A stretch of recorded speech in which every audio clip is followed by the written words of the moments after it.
pwede kaya gawin dito? I think I'll go to the Bureau of Plant Industry to find out. Tara. When did we get so lost inside ourselves?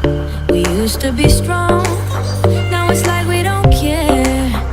Instead we're calling out for help. Don't know where we went wrong, but it's so hard to share. All this weight left on our shoulders, too much for the both of us. When did it get so high? Okay guys, na yan. Nandito na tayo sa Bureau of Plant Industry. Tapos pumunta na tayo sa building kung saan nila ginagawa yung tissue culture. Tara, let's go. Heavy, can't get up off the ground. It's weighing us down, it's weighing us down.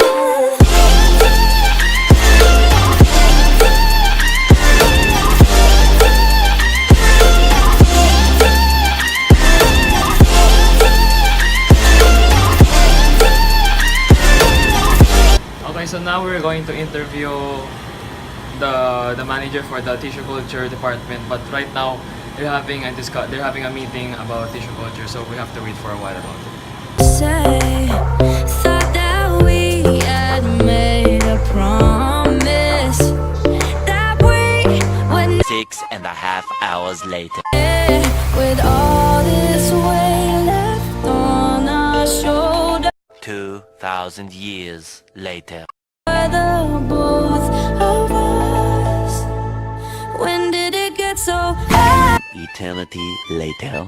Okay, ako po si Gia Carla Botones, Science Research Specialist 1 ng Bureau of Plant Industry and assigned dito sa Tissue Culture Laboratory. Get up off the ground. It's weighing us down, it's weighing us.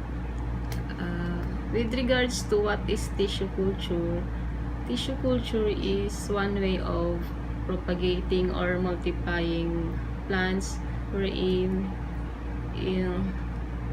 it is done inside the laboratory and consider the aseptic condition, and considering the aseptic condition and following procedures. So nagti-tissue culture tayo para ma-ensure natin yung cleanliness and disease-free plantlets, and ensure also na makakaproduce tayo ng maraming plantlets within a short period of time. Kasi in a single tissue na kinukuha natin, makakaproduce siya ng thousands of plantlets.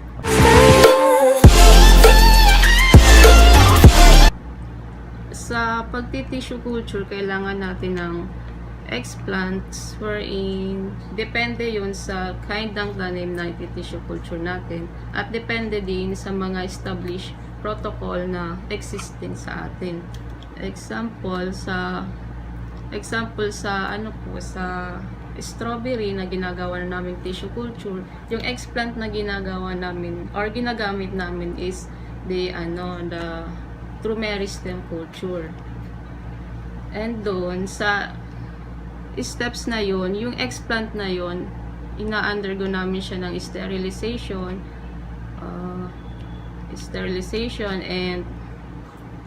and we inoculate it in the prepared culture media, which is the NOPS and the MS solution or MS culture media. Then after that, in-incubate namin siya dito sa laboratory na kailangan control din yung environment niya, wherein na mayroon siyang light and yung temperature niya medyo lower siya.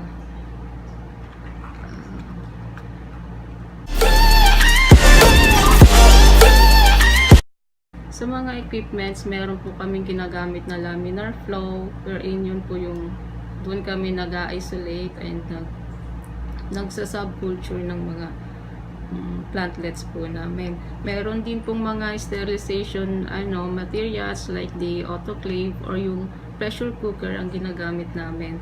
Then yung mga weighing scale, yung mga microscope, and mga glasswares, and the forceps, scalpels.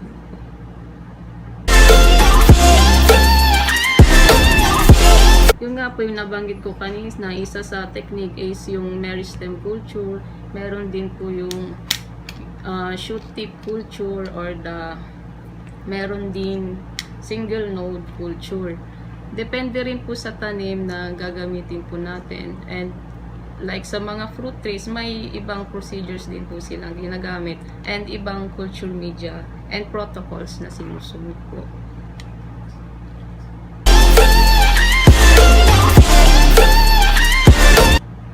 Kahit anong plants naman po, basta may established protocol naman po, pwedeng gamitin. And pwedeng i-tissue culture and may certain parts or growing points lang ng plants na kinukuha para yun yung gamiting explants niya po.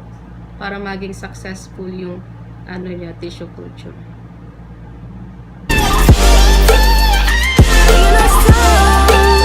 Depende po ito sa plants na ginagamit. Pag within a species lang po, the same technique lang po yung ginagamit namin. Pare-pareho lang naman po yung growth and development niya po.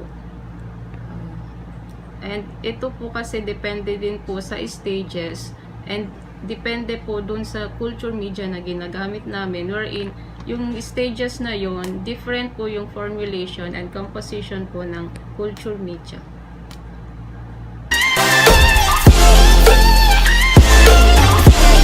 Advantages of tissue culture: it ensures cleanliness and disease-free planting materials. Also, it provides all year-round supply of planting materials. Disadvantage: medyo matagal yung labas niya mula dito sa laboratory. Medyo it takes around 9 months bago namin siya mailabas.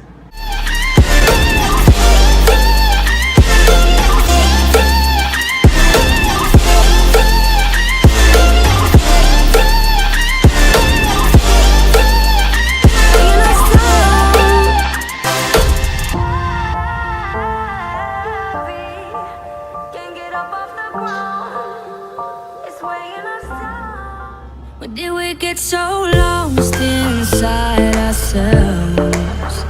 We used to be strong, now it's like we don't care. Instead we're calling out for help. Don't know where we went wrong, but it's so hard to share. All this weight left on our shoulders, too much for the both of us. When did it get so heavy? This love that's in between us, it never used to feel this. Feels so heavy. Can't get up off the ground. It's weighing us down. It's weighing us down.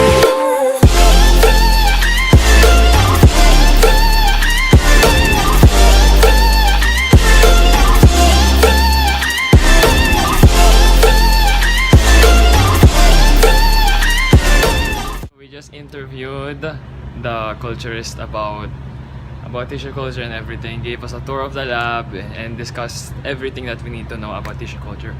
Hope you learned something today. Thanks for watching.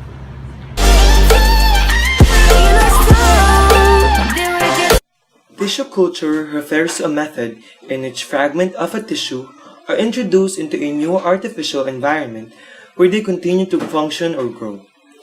While the term tissue culture may be used for both plant and animal tissues, plant tissue culture is a more specific term used for the culture of plant tissues in tissue culture.